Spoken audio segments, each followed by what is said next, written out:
Uma realização da Turma de Direito do 6º período da Univassouras Campus Maricá.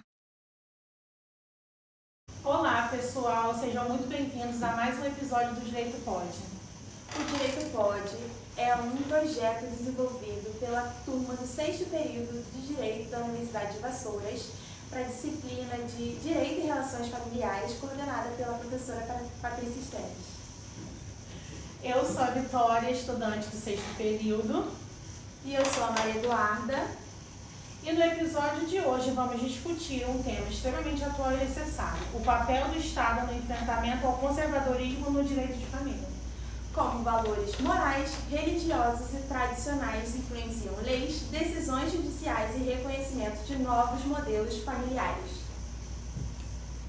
E até que ponto o Estado deve proteger os direitos fundamentais sem interferir na liberdade de crença e no pensamento da sociedade. Para essa conversa, iremos receber hoje a doutora Luísa, nossa doutora pelo Instituto de Economia da UFRJ, no Programa de Políticas Públicas e Estratégias de Desenvolvimento da UFRJ, professora de graduação do curso de Direito da Universidade de Galo Severino Sombra, no campus Maricá, possui graduação em Direito e pós-graduação em Direito Público e mestra em Ensino e Ambiente. Seja muito bem-vinda, doutora. Obrigada a todos, Eduardo, Vitória, agradecer o convite da professora e parabenizar a iniciativa de vocês nesse projeto. Estou muito feliz com o convite e espero que a gente possa desenvolver um ótimo bate-papo aqui sobre esse tema tão importante. Que bom, professora, muito obrigada. Então, quando falamos em conservadorismo no direito de família, do que exatamente estamos tratando? Estamos tratando de situações anômalas que fogem à compreensão do processo legislativo que temos no país. O direito, como nós sabemos, sendo a resposta que a pressão social faz aos poderes constituídos de legislarem sobre determinado tema. E se essas pressões são exercidas por grupos comandados por pensamentos que fogem à tutela daqueles direitos que são fundamentais, que é o que está escrito na Carta Constitucional, aí nós temos uma digressão do que seria a tutela de um direito para atender ao interesse de todos. Tá? Historicamente, o direito de família brasileiro foi construído com base em um modelo familiar específico? Pois é, esse assunto é enorme, né?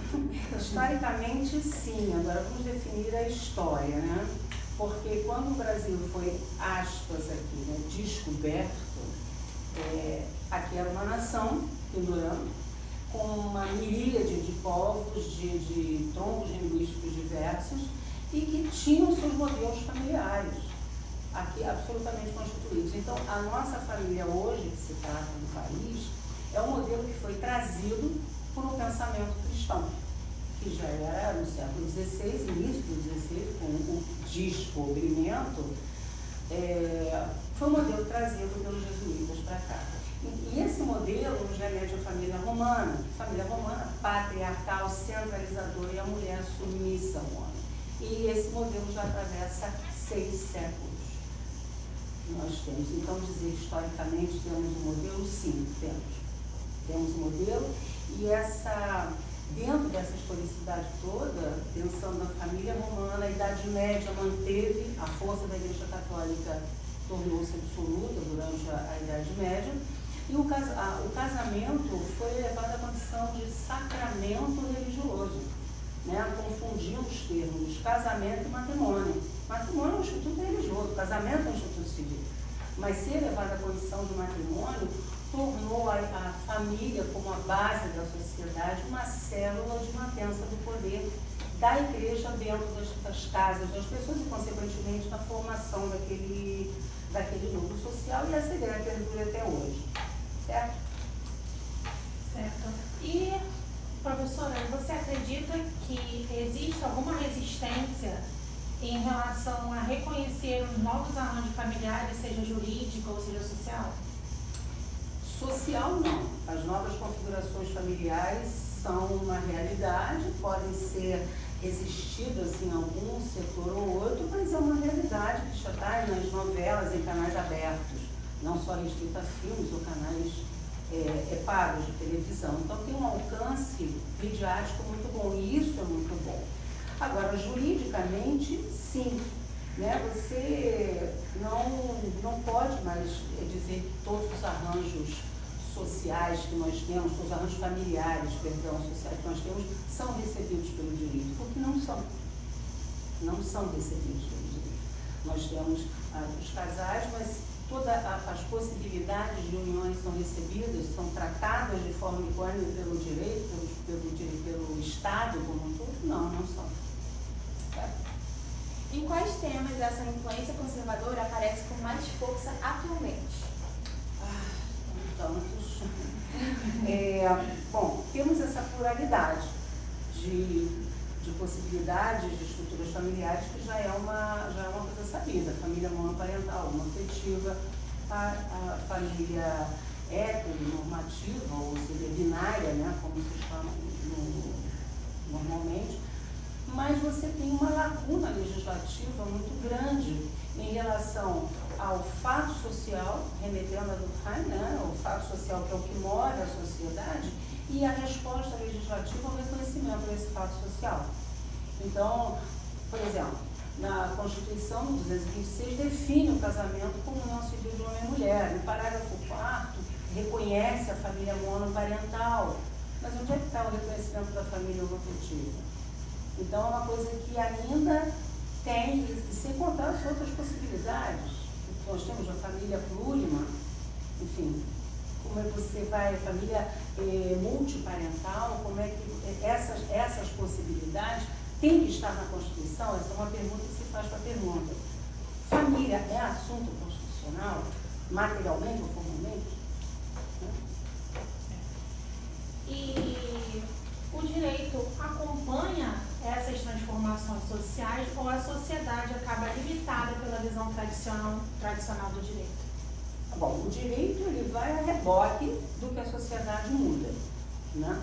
O direito ele segue, ele atende depois de maturar a discussão, depois de tudo ser levado várias vezes em espancamento, o espancamento também é jurídico, espancar o tema nos tribunais, o direito acaba recebendo aquilo e, de certa forma, legislando sobre o tema, que não dá mais para esconder. Então, é o direito que vai a reboque daquilo que a sociedade pressiona, senão essa lacuna jurídica que já existe só tende a aumentar. E isso encastela o jurídico, encastela os legisladores numa distância social imensa e para de responder aos anseios da população.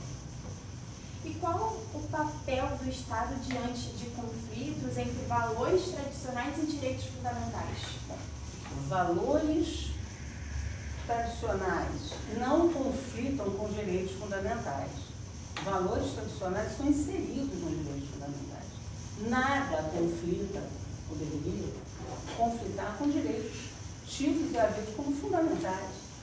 E a união de duas pessoas ou mais está tutelada como dignidade da pessoa humana. Então, valores tradicionais não podem conflitar com aquilo que é um direito fundamental do indivíduo.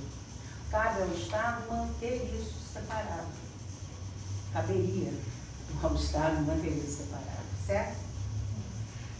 E o Estado deveria atuar garantindo apenas a liberdade individual ou também promovendo mudanças sociais? O Estado não promove mudanças sociais. O Estado ele abraça mudanças sociais. Ele atende a clamores sociais. A gente falou, né, da monoparentalidade recebida na Constituição, certo? Pegando uma estatística do censo de 2022 agora, são dados assim, preocupantes que dá para trazer uma discussão muito profunda, tirar várias camadas dessa discussão. Por exemplo, 49% das famílias no Brasil, censo de 22, repetindo, 49% é comandada por mulheres. Ou seja, 51 temos uniões homoafetivas, homens, mulheres e os casais heterossexuais. Então, metade da população é comandada por mulheres. Aí eu pergunto, essa monoparentalidade está recebida na Constituição? Está lá, no parágrafo 4 bonitinho. Tá. E na LOA está? Na Lei Orgânica da Assistência Social, está no ECAS, tá? Essa mulher sozinha, que mantém a família, ela recebe algum tipo de assistência, a consolidação das leis trabalhistas, a CLT, que eu estou falando o nome completo, porque várias pessoas estão ouvindo esse podcast. De que forma a CLT trata essas mulheres? Estou falando dos 49% das famílias brasileiras. De que forma a CLT recebe essa mulher que é mãe solo? Vou tratar todos de forma igual. Isso não é justiça, isso é uma igualdade formal. A igualdade também tem que ser material. Essa família monoparental, ela tem que ter um recebimento, uma atenção diferente do Estado. Não basta, olha, eu sei que vocês existem, até bater na Constituição. Nossa, mudou minha vida muito. Não, eu quero saber como o Estado vai operacionalizar esse direito que ela tem de ser, não ser às vezes nem por uma escolha própria, circunstâncias, abandono familiar e aquilo tudo que a gente sabe, alienação parental e todos os institutos mais, mas o fato é, quando um dado não tem argumento, 49% por mulheres, essas mulheres têm alguma tutela não especial, ela não precisa de caridade, ela precisa de um reconhecimento efetivo da sua situação. Porque numa matemática simples, ela tem metade do poder aquisitivo de uma família de igual situação. Certo? É muito o que se fala sobre equidade e não igualdade. Sim. Né? E quando o judiciário reconhece direitos de famílias homoafetivas, multiparentais ou outros modelos familiares, isso é ativismo judicial? Com certeza não. Com certeza não. Ativismo judicial é quando o Poder Judiciário ele toma uma atitude proativa, quando ele age como se o Executivo fosse, como se o Legislativo fosse. Quando o Poder Judiciário age nesse reconhecimento, por exemplo, de uma família homoafetiva, ele está cumprindo uma lacuna que a gente estuda no direito constitucional, que seria o cabimento dos mandados de injunção, onde há um hiato legislativo. O problema disso, isso é muito bom? É muito bom se você analisar no caso a caso. Agora, a repercussão geral foi dada? Foi dada, mas você não tem lei, você não tem... Será que o próximo caso que chegar lá vai ter a mesma decisão, teve a mesma fundamentação? Esse é o problema quando nós temos esse tipo de controle, chamado controle difuso, você tem os casos isoladamente. O que se precisa é ocupar essa lacuna. Então, não é ativismo judiciário, ativismo judicial, quando você tem o Poder Judiciário fazendo aquilo que é a sua função, cumprir o que tem previsão constitucional, e o Poder Legislativo não agiu. E até que ponto a neutralidade do Estado realmente existe nessas relações? Eu vou pedir que você me defina a neutralidade. Neutralidade do Estado não existe. O Estado tem um pensamento, o pensamento do Estado é o pensamento da classe dominante. Nós temos uma classe dominante. Ela reproduz o seu pensamento para ele ser levado a todo o tecido social para manter uma família tradicional, para manter um pensamento pequeno burguês. Não existe neutralidade do Estado. Cabe a nós, operadores do direito, percebermos isso e oferecer resistência. Essa influência conservadora na nossa sociedade, nesse pensamento firmado, né, ele traz algum impacto direto na proteção de mulheres e crianças? Se pode trazer, não, ele impacta. Vamos falar das medidas protetivas das mulheres, que só se somam feminicídio, os crimes contra as crianças, não vão aqui elencar essas monstruosidades que só aumentam, porque no modelo patriarcal você tem o núcleo familiar, ele é o exercício de um poder daquele homem. E aí você, olha a reprodução do conservadorismo, né? Eu estou remetendo a 6 séculos atrás no modelo patriarcal. E isso a gente percebe 600 anos num ditado que, por exemplo, execrável que eu vou falar. Briga de marido e mulher, ninguém mete a colher. Quem não ouviu isso? E o espancamento estava legitimado? O pé de galinha não mata pinto, mata, espanca, brutaliza. Mas, ele foi melhor para ele, doeu mais em mim. E outros chavões que a gente sabe que legitimavam maus tratos dentro de casa. Então, impacta muito. Salário menores praticados desde a idade média, salários menores para mulheres em igual qualificação. Basta-se, certo? Como discursos tradicionais podem afetar os debates sobre a guarda, violência doméstica, alienação parental, autonomia feminina? Bom, quando você considera a mulher, quando uma sociedade, um pensamento considera a mulher uma tutora natural dos filhos, pensando que há dezenas e dezenas de anos, apesar do pensamento conservador, a mulher concorre igualmente para sustento da casa. E aí, numa separação, ela é a tutora natural dos filhos, né? A sociedade não a recebe bem se ela pede, ela vai pagar a pensão. Não é bem recebida, a gente está falando grosso modo, né? Muito bem, o que acontece de fato com ela?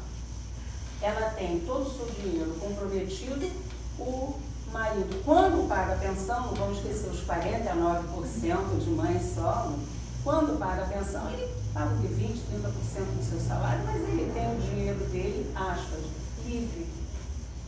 E ela, o que acontece com a qualidade de vida dessa família, desse núcleo familiar? Despenca. Então, você considerar essa situação da mulher é um discurso conservador que mantém a mulher. Eu não estou aqui resolvendo a questão, não estou querendo que mulheres abandonem seus filhos. Não, mas é uma situação que não está resolvida. Está resolvida para um, mas não resolvida para o casal. A tutela da criança, a guarda da criança, o custo da criança tem que ser uma coisa pensada a dois. Não me dizer, pago a minha pensão, eu estou livre dos meus compromissos. Então isso é que tem que ser mais raspado, mais discutido, porque para a mulher não foi uma situação manter esse pensamento, e isso é conservadorismo. A mulher é a guarda natural, é a tutora natural das crianças, não se afasta uma criança de uma mãe, nem do pai. Nem do pai. Não é isso que a gente está discutindo. A gente está discutindo a perda do poder aquisitivo e a sobrecarga financeira, emocional, social na vida da mulher. É isso que se está discutindo. Verdade, até porque hoje em dia muitas mulheres ficam naquela de que ele não procura, ele não vem, e elas às vezes querem que os pais tenham esse contato com os filhos, mas eles acham que só pagar pensão basta. É. E a senhora acredita que algumas dessas pautas ainda sejam tratadas muito mais pela moral do que pela Constituição? Com certeza. Tem vários exemplos, gente. Em 2019, num congresso que teve na ONU, comandado pela ONU sobre saúde feminina, o Brasil se absteve de votar, por exemplo, a questão dos direitos sexuais e reprodutivos das mulheres. Se absteve. Então, por que se absteve? Por que essa discussão é pauta proibida? Homens decidindo sobre o corpo da mulher. São quase proibidas as pautas. Você vai falar, por favor, fato de indigência intelectual, sustento, que eu disse. Alguém falar que alguma mulher defende, alguma pessoa defende aborto. Ninguém defende. O que se discute é a descriminalização do aborto. Isso é uma questão de saúde pública, social tremenda, pelo desamparo. Olha, nós votamos 49%. Mas não é uma questão criminal. Então, esse conservadorismo tacanha, enterra a discussão, e agora, em ano eleitoral, então, nós vamos levar isso ao extremo e jogando areia, novamente, nos olhos da sociedade, e ter essa discussão de uma forma clara. Ninguém defende aborto. Isso é uma violência contra o corpo da mulher. É violento isso. É um processo abortivo, é uma coisa violenta. A gente está falando de descriminalizar isso. E acontece coisas ao revés, né? Que toda hora acontece um projeto de lei mais absurdo que o outro, que margeia esse ponto, mas não discute a questão de uma forma nua, laica, de uma forma clara, sem encharcar de valores tradicionalistas e, consequentemente, encharcar de valores religiosos. Eu aceito posições adversas, não há problema nenhum, o direito vive disso, de ter um embate, né, a ideia das adversidades Com mesmo, né? certeza, isso é dialética. Quem sabe vem aí uma ideia nova do embate de umas duas, mas a questão é, temos que estar despidos dos nossos monstrinhos. A gente tem que discutir a questão pensando em política pública, não uma política pessoal. Até porque a gente volta a uma questão nessa situação daquilo que sempre se fala, né? Que o aborto ele acontece. Não é porque é um crime que não aconteça. A única diferença é que existe na lei uma punição que praticamente, onde já se viu uma mulher presa por cometer esse crime. E quem tem dinheiro vai fazendo uma clínica com toda a segurança. Quem não tem, vai dar seu jeito. E dando jeito, é um número muito subavaliado, de 10 mil mulheres por ano, em média, que morrem por ano, 10 mil mulheres que morrem por ano, numa média muito mal avaliada de processo abortivo dos clandestinos, ou seja, 10 mil famílias órfãs. O que o Estado ganha com isso? Retira os valores religiosos, moralistas e tal. O que o Estado ganha com isso? O que o Estado ganha com a não educação sexual preventiva nas escolas? Nada, o Estado só perde. Com o Estado só perde.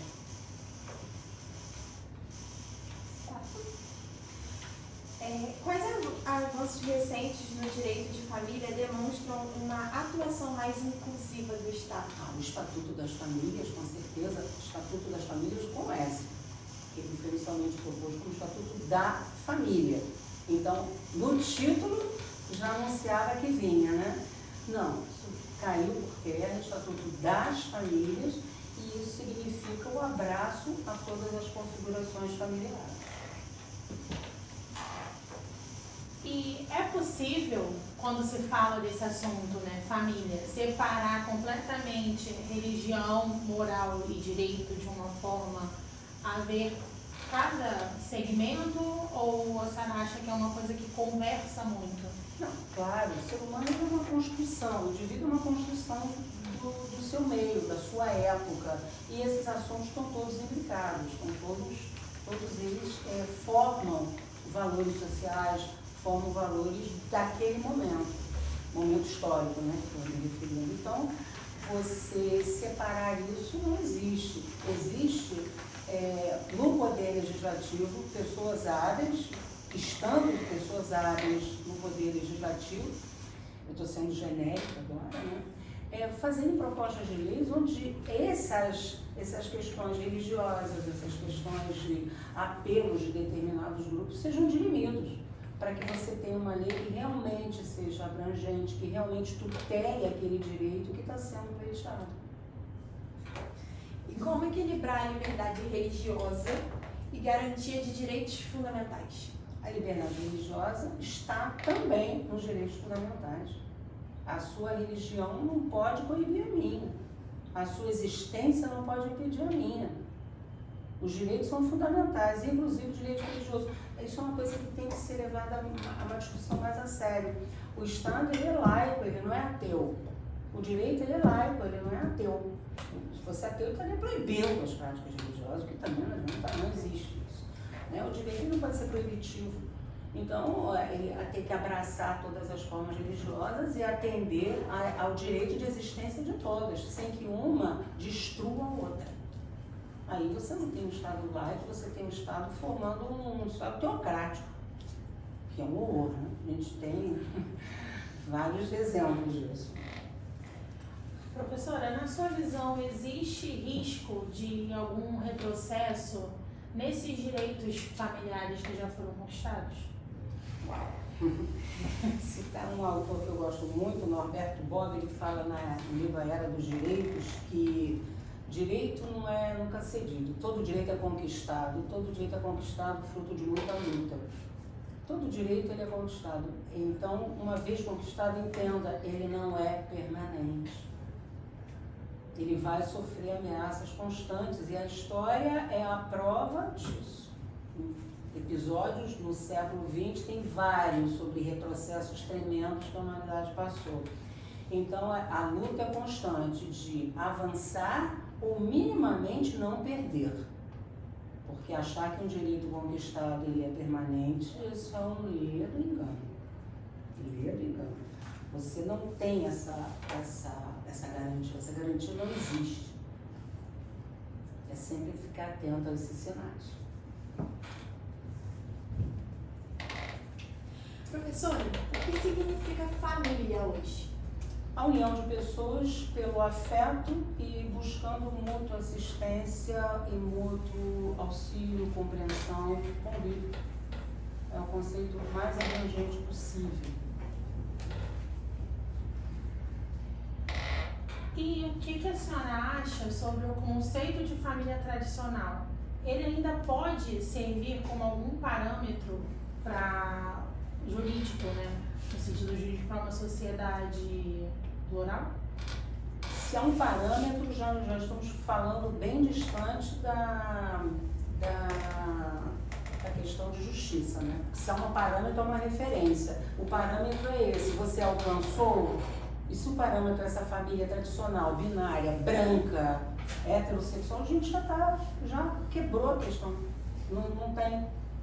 Se você tem uma referência, eu vou referenciar o que é belo, eu vou referenciar o que é certo, eu vou referenciar o que é família. Você que se adequa a mim, não. O direito ele é a união de todos, é a união de pessoas buscando afeto, sustento. Alguns até filhos, criação de filhos. Minha filha é casada e não quer ter filhos, é um direito dela. Você acha que ela nunca foi cobrada? Você acha que ela nunca foi pressionada? Provavelmente bastante. Muito. Então é isso. Não tem esse parâmetro isso já é um serviço ali, esse parâmetro de família. Nesse ano, nós celebramos 15 anos do reconhecimento da união estável e afetiva pela STF. Qual foi a importância dessa decisão para a nossa sociedade? Nossa, para a sociedade foi enorme. Para a sociedade foi um grande avanço no reconhecimento e de realmente reconhecer que existe essa união. Você está falando do STF, Poder Judiciário. Eu vou te perguntar, tem 15 anos, alguma lei, alguma tentativa, algum deputado ou outro legitimado qualquer fez uma PECzinha que fosse um projeto de emenda constitucional querendo abraçar também a união homoafetiva como dentro do artigo que trata sobre casamento, sobre família? Não. Então nós temos decisões infraconstitucionais, o CNJ não emitir a certidão de casamento. Tudo bem, agora, citando só para ilustrar, um deputado que eu gosto muito, Fabiano Contarato, em 2017, ele casou-se com o companheiro dele, ele queria botar o nome do filho mais velho dele, botar o nome do marido dele no filho, o direito à filiação, o direito da criança, que é a única hora que a Constituição fala em absoluto. Pois muito bem, o parecer do Ministério Público da Infância e Juventude, pasmem, foi negativo, dizendo que a certidão de nascimento de uma criança deve ser composta por homens e mulheres. Olha a heteronormatividade gritando, olha o conservadorismo gritando.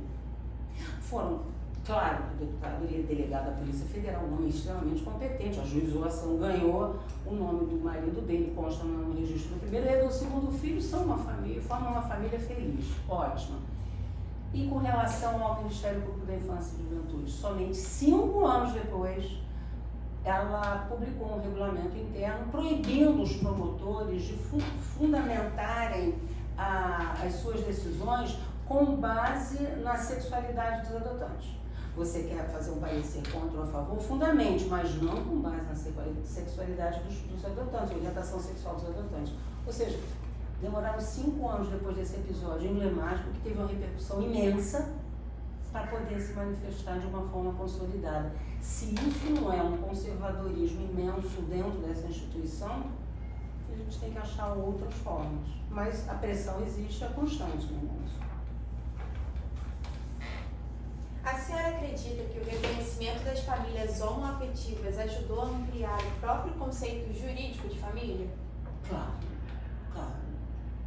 que aumentou muito. direito. Você hoje tem o reconhecimento já levado à Constituição da família monoparental, as uniões homoafetivas já são incontestáveis. A questão é, essa discussão tem que ser continuada, é uma coisa contínua, um ato contínuo que perpassa todas as instituições. O Foucault fala isso da microfísica do poder. Não adianta nós termos grandes instituições tratando o tema, mas numa reunião de pais, você vê reunião de pais e mestres em 2 pais ou 2 mães. As famílias conservadoras vão comentar em casa e os filhos vão ouvir e aquela criança sofrerá bullying. Então, como você não pode tutelar o pensamento das pessoas dentro dos seus lares, mas você pode levar essa discussão de uma forma mais incisiva, não só em personagens de novela, mas de uma forma mais incisiva, por exemplo, com as escolas, as escolas conversando com os pais, por exemplo, uma discussão só, certo? E hoje, 15 anos desse marco histórico, o Brasil realmente garante as famílias homoafetivas ou existe ainda uma diferença entre a aceitação da sociedade em si e o reconhecimento legal? A sociedade aceita. O reconhecimento legal é aquilo que eu falei para vocês, né? Que a gente falou no início. Reconhecimento legal, mas a Constituição não nos enxerga. E tem também uma situação que o Brasil enfrenta de uma forma que a gente não... É um dado feio de se falar, mas é uma coisa que tem que ser dita. Qual é o medo da família homoafetiva? Além dessa questão estrutural ou institucional da homofobia, nós temos o Brasil é o país que mais mata pessoas pelo simples fato de ser gay. É uma estatística feia.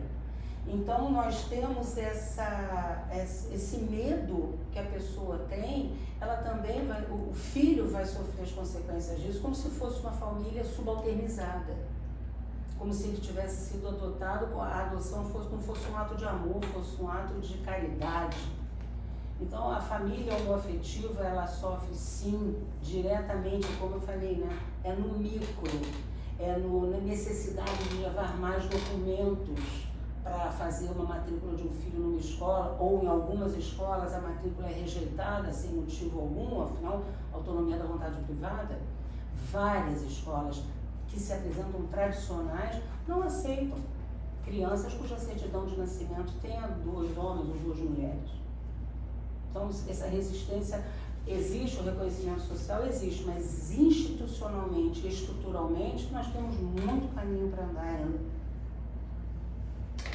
É muito complicado, entre aspas, esse assunto, levando em conta tudo que a gente ainda poderia falar e ainda poderia dizer, e ainda assim esse assunto não estaria às claras. Porque discutir direito de família é discutir sociedade, cultura, afetos e direitos fundamentais. Entender o papel do Estado nesse cenário é essencial para construir relações mais justas, plurais e humanas.